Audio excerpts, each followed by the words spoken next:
बिना जिंदगी बेकार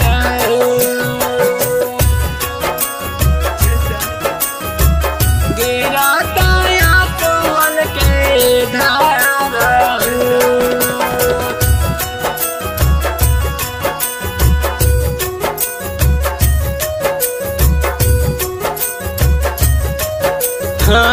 इसके ताने सुनी मना रसेला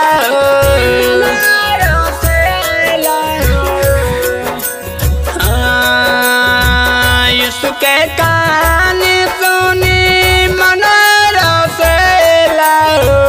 गिरता आंसुओं के धार इस बिना जिंदगी बेकार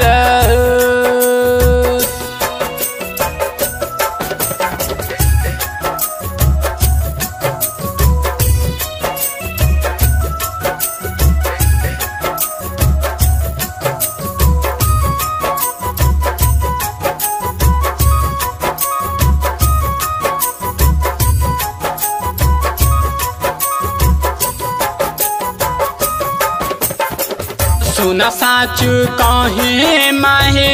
इस बिना कुछ नहीं जिंदगी बाइल बाजार धरती असमनवा डोले शीशक के बोले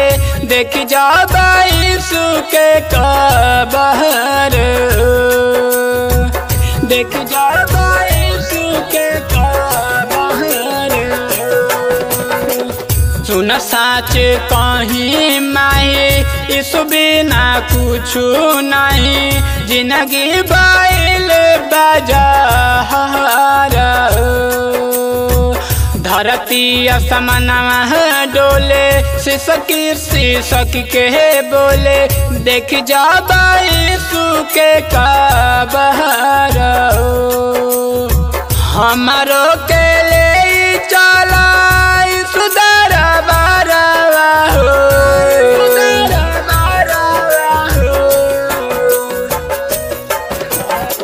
हमारो के ले चला सुधर बारवा माने न मनवा महरो इस बिना जिंदगी बेकार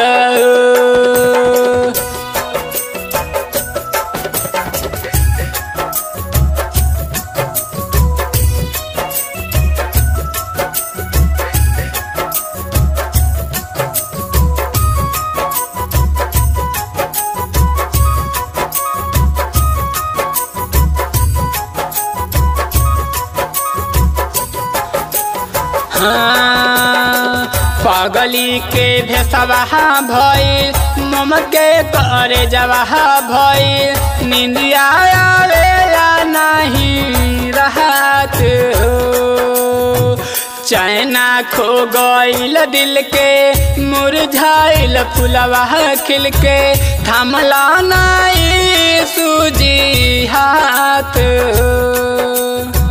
थमला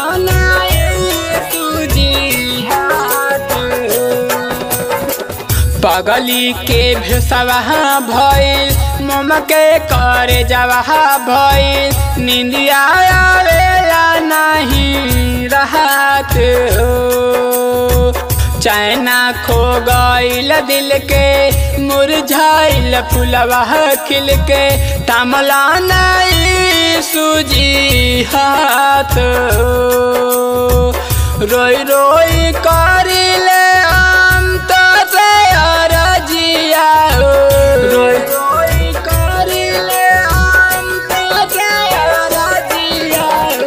रोई रोई करिले सुनिला ना मर पुकार इस बिना जिंदगी बेकार